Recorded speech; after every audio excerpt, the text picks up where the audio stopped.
নমস্কার, আপনারা দেখছেন ভিশন প্লাস নিউজ, সঙ্গে রয়েছি আমি দিশা। ইতিমধ্যে রাজ্য রাজনীতি আরও একবার উত্তাল হয়ে উঠেছে। অভিযোগ উঠছে শুভেন্দু অধিকারী অর্থাৎ বিরোধী দল নেতার গাড়িকে কেন্দ্র করে আক্রমণ করা হয়েছে এবং সেই আক্রমণ করেছে শাসক দল অর্থাৎ তৃণমূল কংগ্রেস। আজ অর্থাৎ মঙ্গলবার কোচবিহারে পুলিশ সুপারের সঙ্গে দেখা করতে যান বিরোধী দল নেতা শুভেন্দু অধিকারী এবং তার উপস্থিতির আগে থেকেই কিন্তু সেখানে তৃণমূল নেতা কর্মী বা কর্মী সমর্থকেরা কিন্তু কালো পতাকা হাতে করে অপেক্ষা করছিলেন তার আসার প্রতিবাদে এবং তিনি সেখানে পৌঁছাতেই কিন্তু শুরু হয় আক্রমণ। অভিযোগ উঠছে ঢিল ছুঁড়ে এবং লাঠির আঘাতে আক্রমণ করা হয় বিরোধী দল নেতা শুভেন্দু অধিকার গাড়িতে এবং তিনি যেই গাড়িতে উপস্থিত ছিলেন সেই গাড়ির পিছনের কাঁচ একেবারে ভেঙে ধ্বংস হয়ে যায় এবং এছাড়াও তার কনভয়ে যে পুলিশদের গাড়ি ছিল সেই পুলিশদের গাড়ি কেন্দ্র করেও কিন্তু আক্রমণ চালানো হয়। ইতিমধ্যে সংবাদ মাধ্যমের সামনে যা তথ্য উঠে আসছে শোনাবো আপনাদের বা তুলে ধরবো আপনাদের সামনে। কোচবিহারের রাজনৈতিক উত্তাপ চরমে। বিরোধী দলনেতা শুভেন্দু অধিকারী গাড়ি ও তার কনভয় থাকা পুলিশের গাড়িতে ভাঙচুরের অভিযোগ উঠছে তৃণমূলের বিরুদ্ধে। মঙ্গলবার কোচবিহারের খাগড়াবাড়ি এলাকায় এই ঘটনাকে কেন্দ্র করে ব্যাপক উত্তেজনা ছড়িয়ে পড়ে। পুলিশের সুপারিনটেন্ডেন্টের সঙ্গে দেখা করতে কোচবিহারে এসেছিলেন শুভেন্দু। তার আগমনকে কেন্দ্র করে তার আগে থেকেই কালো পতাকা হাতে জড়ো হয়েছিলেন তৃণমূলের নেতাকর্মীরা।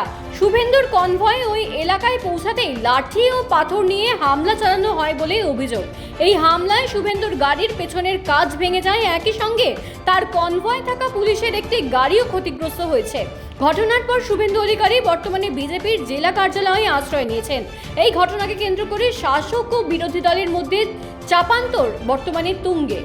যারা বাংলা ভাষার বিরুদ্ধে মানুষ যেমন সোচ্চার হয়েছে, সবচাইতে বড় কথা যারা বাংলা ভাষাকে আক্রমণ করবে শুভেন্দু অধিকারী কথায় কথায় নিস্তার নেই। তাদেরকে কালো পতাকা দেখানো হবে, তাদের বিরুদ্ধে মুখ্যমন্ত্রী মমতা বন্দ্যোপাধ্যায়কে গালমন্দ করেন। তারা যেখানে যাবে সেখানেই বন্দ্যোপাধ্যায়ের উপর আমাদের প্রতিবাদ হবে। বিশেষ করে কুচবিহারের মাটিতে, কুচবিহারের বেশিরভাগ জবাব দেওয়ার সময় হচ্ছে বিভিন্ন রাজ্যে বিজেপি শাসিত আজকে যেহেতু কোচবিহারে নিয়ে এসেছেন, কুচবিহারের তাই আমরা কোচবিহারের তৃণমূল কংগ্রেস কর্মীরা তাকে জানান দিতে চাই আমাদের নেত্রীকে হবে আপনি এবং যে কুচবিহারকে আমরা বিজেপি।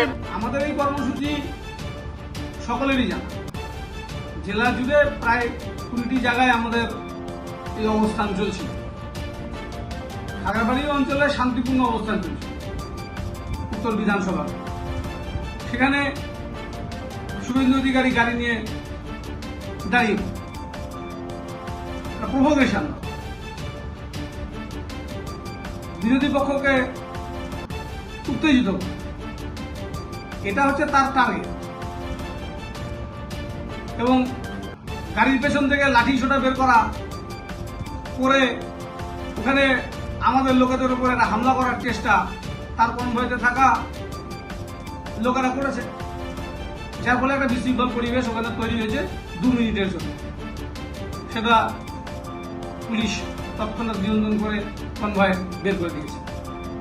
এই সমস্ত তার ঠিক না।